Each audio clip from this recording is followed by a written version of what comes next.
Bonjour à tous et bonjour à toutes, je suis Manuela Ivano, je suis coach thérapeute en thérapie comportementale, cognitive, émotionnelle. J'interviens également en tant que consultante et formatrice en soft skills, en compétences psychosociales, en prévention des risques psychosociaux et de la souffrance au travail. Aujourd'hui, j'aimerais vous parler d'un schéma que je retrouve en cabinet. C'est pas celui que je retrouve le plus souvent, c'est le schéma punition. Alors, comme d'habitude, je vais vous présenter le sommaire. On va commencer par la description du schéma. On parlera ensuite des besoins qui n'ont pas été nourris dans l'enfance, les origines familiales, les trois comportements types qui alimentent et qui maintiennent le schéma, les schémas qui peuvent coexister, le questionnaire que vous pourrez passer en ligne et la thérapie. Alors, le schéma de punition, on va retrouver des personnes qui parfois font preuve de peu de tolérance, de peu d'empathie ou de compréhension, soit envers eux-mêmes, soit envers les autres, et qui vont juger très très sévèrement, excusez-moi, très sévèrement, alors soit se juger sévèrement eux-mêmes, soit juger sévèrement les autres à travers leurs imperfections, leur excusez-moi, j'ai toussé et du coup, je suis un petit peu perturbée. Leurs imperfections, leurs erreurs et bien sûr aussi parfois des règles morales en tout cas qui n'ont pas été respectées. Et donc ça va aller jusqu'à la punition, punition de soi-même ou punition des autres. C'est donc la tendance à se montrer intolérant, critique, impatient et à punir les autres ou soi-même si le niveau d'exigence et les règles morales n'ont pas été respectées. D'accord. Les règles et les imperfections sont jugées sévèrement et méritent une punition de l'autre. Alors, ça peut être une punition de l'autre ou une punition de soi, hein. Il y a une exigence personnelle très élevée également quant à un engagement ou le fait de bien faire son travail. Il y a des règles strictes, hein, en fait, qui sont dénuées de toute empathie, de toute compréhension pour les autres. Le pardon devient inenvisageable. Il n'est pas question de pardonner ou de trouver de circonstances atténuantes ou d'excuses. Le sujet va se montrer moralisateur. Donc, aucune excuse n'est admise, aucune circonstance atténuante. On va retrouver chez ces sujets, voilà, au niveau non verbal, il va y avoir une posture un peu agressive, hein, avec un ton de la voix un peu haut, un peu punitif, accusateur, quand une erreur aura été faite par les autres ou par soi-même, hein, même. À l'extrême, le sujet se crie dessus ou après les autres. Il peut se faire mal à s'infliger des punitions pouvant aller même jusqu'à la violence verbale et physique envers les autres. On va là ici, on peut retrouver un trouble de la personnalité borderline. Alors bien sûr, là on est dans la pathologie, hein. C'est-à-dire que le schéma doit être d'abord très ancré et puis chez les borderline, on se rend compte qu'en fait, il y a des schémas un peu partout, hein, puisque les borderline passent d'un type de personnalité à l'autre. Les besoins qui n'ont pas été nourris dans l'enfance, le besoin de jeu et la spontanéité de l'enfant n'ont pas été encouragés. Au contraire, on les a un peu contraints à l'obéissance, à la rigueur, à respecter des règles. Donc l'enfant n'a pas appris à pouvoir exprimer, alors ses besoins n'ont pas été écoutés, mais voilà, pas de jeu, pas de spontanéité. On a donc affaire à des familles ou un parent ou des éducateurs qui ont été sévères, hein, des familles punitives, critiques, qui vont surtout privilégier les règles, l'obéissance, la rigueur, l'engagement, les exigences, au détriment du jeu ou de la reconnaissance des besoins de l'enfant.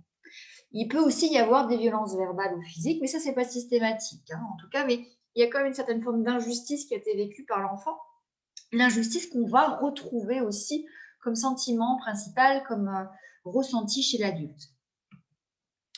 Comme d'habitude, on a trois comportements qui vont maintenir et alimenter le schéma. Soit je reproduis le schéma que j'ai connu et que j'ai vu à travers mes parents, soit j'évite et je fuis le schéma, soit je le compense, c'est-à-dire que je fais tout le contraire de mon schéma. Alors, si je reproduis ou si je me soumets à mon schéma de punition, j'ai justement, hein, là, cette attitude à moralisatrice envers les autres, sans tolérance, sans compréhension, sans empathie. Je ne tolère pas les erreurs que je punis, que je condamne. Je ne pardonne pas. En tout cas, j'ai beaucoup de mal à pardonner. Je traite les autres rudement, de manière punitive. Je peux crier, parler fort, être accusateur. Je peux aussi me punir ou me faire du mal. Ça, c'est si je reproduis mon schéma de punition. Si j'évite le schéma de punition, je vais éviter les autres ou peut-être aussi les engagements, les responsabilités ou les situations par peur d'être puni. Donc, je fuis. Et enfin, si je compense mon schéma, je fais donc tout l'inverse. Et donc là, forcément, je vais aller jusqu'à pardonner excessivement, comprendre vraiment de manière démesurée les gestes des autres. Je vais peut-être tout accepter de l'autre et me laisser avoir en tout cas. Alors, les schémas qui vont coexister avec le schéma de punition, il y a d'abord le schéma idéalisant, donc qui est le perfectionnisme, parce qu'en fait, si je suis parfait, en fait, je ne serai pas puni. À l'inverse, si je ne suis pas parfait, je vais me punir. Pareil avec du coup l'imperfection, qui est notre schéma si je ne suis pas parfait, je vais me punir. Et moi, j'ai remarqué en cabinet qu'il peut souvent y avoir de l'abnégation, mais aussi de la méfiance et de l'abandon, parce qu'on est parfois aussi sur des... Il peut y avoir de la maltraitance, et dans ce cas-là, on peut combiner ça avec de la malchance et de l'abandon. Le questionnaire, je vous le laisse, comme d'habitude, le regarder. Il y a un système de cotation qui va de 0 à 6. 0, cette affirmation ne me correspond pas du tout. 6, cette affirmation me correspond tout à fait. Si vous avez un maximum de réponses cotées au-delà de 4, eh bien, c'est possible que vous ayez un schéma de punition, tout en sachant qu'on n'a pas un seul schéma, mais qu'on en a bien plusieurs qui coexistent ensemble. Alors, au niveau de la thérapie, tout l'objet de la thérapie, ça va être justement de réapprendre à la personne à lâcher prise, à pardonner, à être plus dans l'empathie, dans la compréhension de l'autre, des intentions des autres, des besoins des autres. Donc, le but, c'est essentiellement de développer la compassion, d'apprendre à pardonner plutôt que de punir. Là, on va vraiment poser la question, mais c'est quoi les conséquences et les coûts à punir sur ma santé, sur ma confiance en moi, sur les relations sociales, sur le temps, sur l'énergie, versus je pardonne. Et des personnes qui ne seront jamais prêtes à pardonner, mais dans ce cas-là, c'est comment je lâche prise, même si on sait que le pardon permet vraiment d'avancer dans l'avenir, mais il y a aussi des personnes, on ne peut pas obliger et contraindre une personne à pardonner. On ne sait pas ce qui s'est passé derrière. Montrer que la punition, en tout cas, elle a peu d'intérêt et qu'elle a surtout des coûts. Donc, coûts au niveau énergie, temps, peut-être argent, peut-être confiance en soi, relations sociales, santé, angoisse, etc.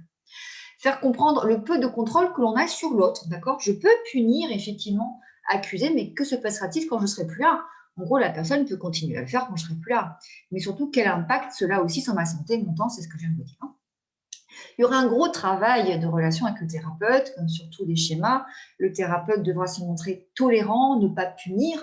Pas punir si, par exemple, il y a une annulation de rendez-vous, s'il y a un retard. Il faut justement, dans le rôle du reparentage, que le parent se montre conciliant, justement. Donc, le thérapeute va aussi inviter la personne à relativiser sur la punition versus la compassion. Il pourra inviter aussi le sujet à se remettre en question sur ses propres failles ou ses propres imperfections, de manière à pouvoir mieux accepter les imperfections des autres. Alors attention, s'il y a un schéma d'imperfection, on ne va pas justement aller trop chercher les imperfections. Là, il faut vraiment, ça c'est le thérapeute qui saura quel schéma est plus prégnant par rapport à un autre. On va bien sûr identifier, ça c'est classique de la TCC, de cercle vicieux avec toutes les pensées dysfonctionnelles. Par exemple, ils doivent payer pour ce qu'ils ont fait, je dois être puni pour mon erreur, je dois être parfait pour ne pas être puni. Voilà, donc tout ça, on travaille, on identifie, on voit les arguments, les preuves, les conséquences, on peut travailler sur la fiche thérapeutique. On va comprendre le lien entre l'émotion, les pensées, les besoins affectifs fondamentaux qui n'ont pas été nourris. Là, au niveau émotionnel, il y a beaucoup parfois de colère et d'injustice. Le mot injustice, moi, revient souvent. L'engagement, l'injustice reviennent, en tout cas, sont des valeurs aussi. On travaille sur les valeurs au niveau de l'engagement, de la responsabilité et de la justice qui reviennent souvent, je trouve, sur ce schéma-là de mon expérience en cabinet. On va identifier bien sûr les comportements, donc les 3 comportements qui alimentent le schéma et tous les coûts cachés, que je vous ai évoqués tout à l'heure, Et puis trouver des comportements plus appropriés. Ici, pardonner, ou si c'est pas pardonner, c'est bien lâcher prise et faire preuve d'empathie et de compassion envers l'autre. Et sur ça, tu ne peux pas dégrader la relation aussi. Il y aura un gros travail d'affirmation de soi, parce qu'à l'extrême, la personne qui a un schéma de punition peut aller dans l'agressivité, la violence verbale, dans les actes aussi. Donc là, on va apprendre à se mettre en empathie, comprendre les contraintes, les intentions de l'autre, des autres, pardon, j'ai fait une faute là. Et puis apprendre surtout à travailler son assertivité, hein, et la communication non violente, dans faire des demandes, faire une critique de manière non violente, plutôt que de punir.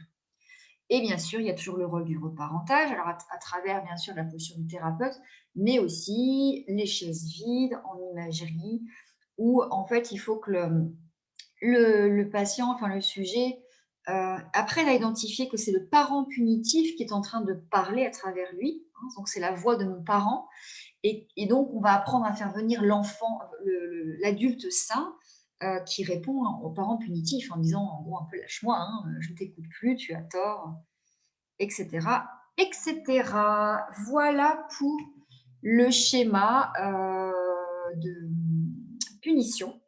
J'espère que cela vous aura été utile. En attendant, prenez soin de vous et à très bientôt.